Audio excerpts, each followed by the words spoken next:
Good morning and welcome to your Farm and Home Show. My name is Joanna Coles, and this morning we're visiting with Dr. Tony Pescatore with the University of Kentucky, Extension Poultry Scientist there. Good morning, Tony. Good morning. Now, Tony, we've talked a little bit about raising poultry for meat, and today we're going to focus on eggs. Yes, eggs are very popular as an item that people can produce and sell at farmers markets or at local stores and things of that nature.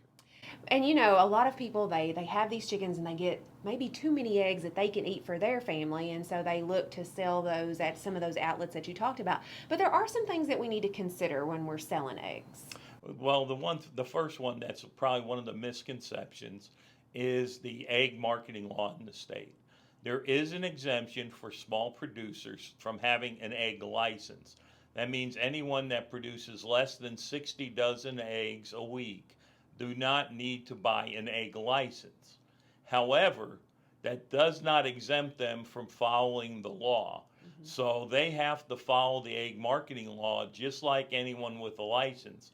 They have to meet the standards. They have to be able to sell edible eggs. They have to follow the labeling requirements. They have to follow have an emergency recall plan.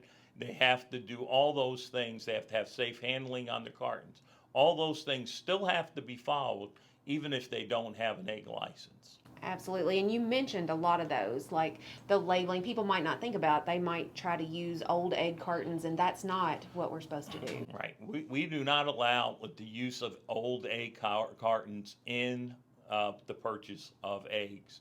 And you would think about that is if someone's selling eggs and they're using your carton, you wouldn't want them. So if something bad happens, they don't want to come back on Joanna to come to because they were in your carton. So we asked for a clean egg carton, a new clean egg carton. We need to have the producer's information on that carton, and then we have to have information about either the best buy date or the expiration date on the carton. An expiration date is 30 days after the egg goes into the carton. It's 45 days for the best buy date. So that has to be clearly labeled on the carton. The other thing that needs to be on there is the safe food handling requirements. Mm-hmm. So the safe food handling label has to be there. And the nutrition label can be there, but that nutrition label has to be the one that the USDA set up. You can't just change that label. Mm-hmm.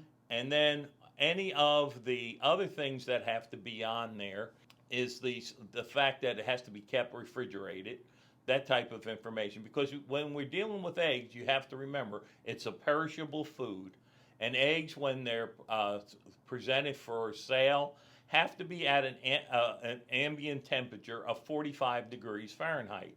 So that's basically your refrigerator temperature. And we do have publications on our website that'll show you how to make a cooler into a refrigerated or an iced area, and out of an ice cooler, and have it so that the eggs don't come into contact with the ice, but it still keeps that 45-degree temperature. And people, if they are selling eggs, they have to be at that cool temperature, and you also have to have a thermometer. Mm-hmm. The one thing that can have them destroy eggs for you if they're out of temperature.